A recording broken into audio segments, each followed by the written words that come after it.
Hello friends, फिर से स्वागत करता हूं आपका आपके अपने चैनल सुशांत चसवाइज में। आज का टॉपिक है under estimated techniques of calculation, यानी कि वो टेक्निक्स कैलकुलेशन के जो लोगों को कई बार पता तो होता है पर वो सही तरह से इसको यूज नहीं करते, उसको नेग्लेक्ट करते हैं। तो दो एग्जांपल्स ले आऊं उसी के ऊपर बेस्ड। पहला पोजीशन इस बार थोड़ा डिफिकल्ट है ताकि हम इस टेक्निक को समझने की कोशिश कर रहे हैं, और दूसरा वाला थोड़ा इजी होगा। तो हमारे पास जो पोजीशन है वो है ब्लैक टू प्ले।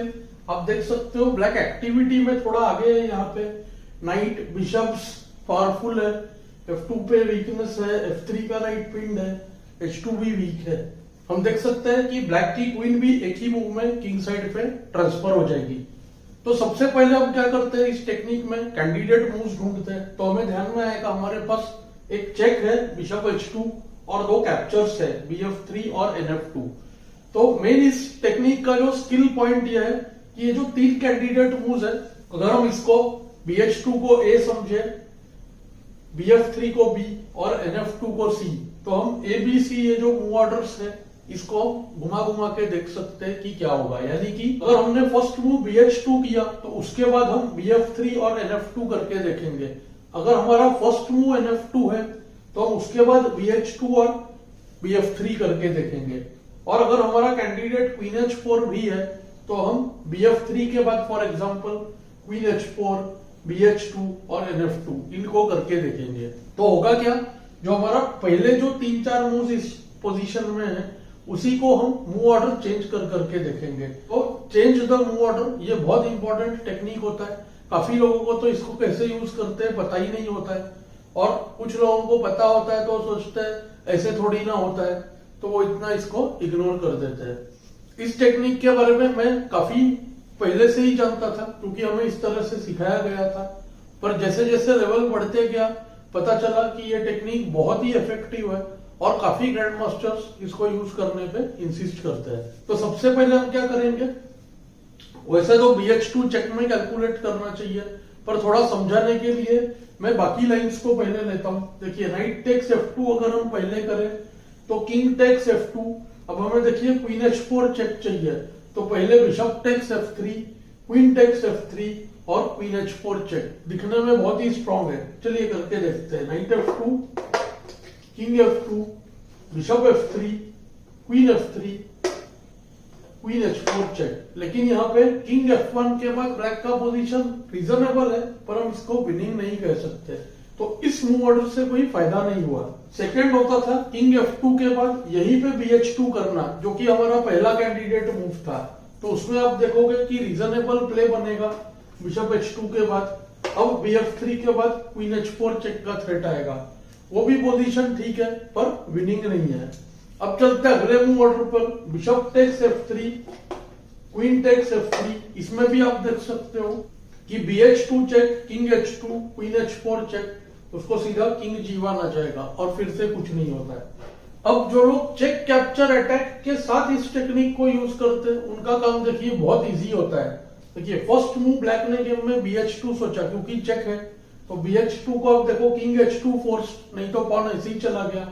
उसको देखिए next move NF2, night F2 से क्वीन और बिशप दोनों अटैक, तो क्वीन E2 खेला ताकि बिशप भी सपोर्टेड रहे, क्वीन भी बच जाए। उसके बाद देखिए अभी ब्लैक को क्या है, BF3 एक कैंडिडेट मूव है और दूसरा क्वीन H4 है। ये दो पिछले में से ही ढूंढे हुए मूव्स है, अब उनको देखिए कैसे यूज करता है।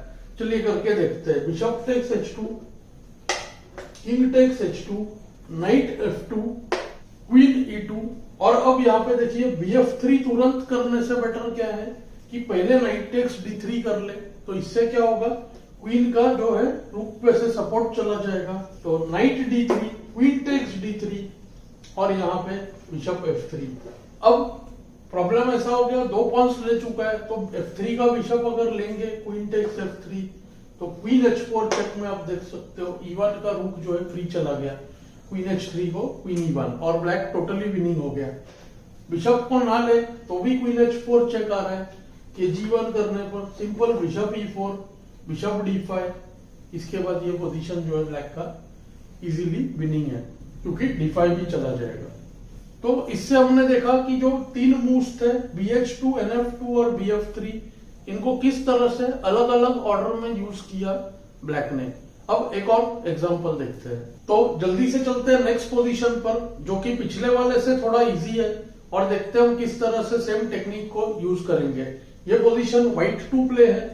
अब देखोगे ब्लैक का किंग बुरी तरह से फंस चुका है और 2-3 कैंडिडेट मूव्स बहुत इजीली ध्यान में आ रहे हैं। पहला तो है देखिए रुक चेक, दूसरा है नाइट टेक्स b5 ताकि c7 का स्क्वायर कंट्रोल हो जाए, और तीसरा रूक टेक्स e7 हो सकता है ताकि नाइट इंटू c6 कर सके। तो यहाँ पे देखिए दो जो मूव्स बहुत क्लोजली हम सोच सकते हैं। एक है देखिए रुक चेक के c7, नाइट b5 चेक, किस तरह से मूव्स फोर्स हो रहे हैं, c टेक्स b5, उसको क्वीन c5 चेक। अब आप ध्यान देना कि ये जो 3 मूव्स है रुक8, नाइट b5 और क्यू c5, इनका व्हाइट ने किस तरह से यूज किया, चलिए करके देखते हैं। रुक8 k c7, knight b5 check, c takes b5,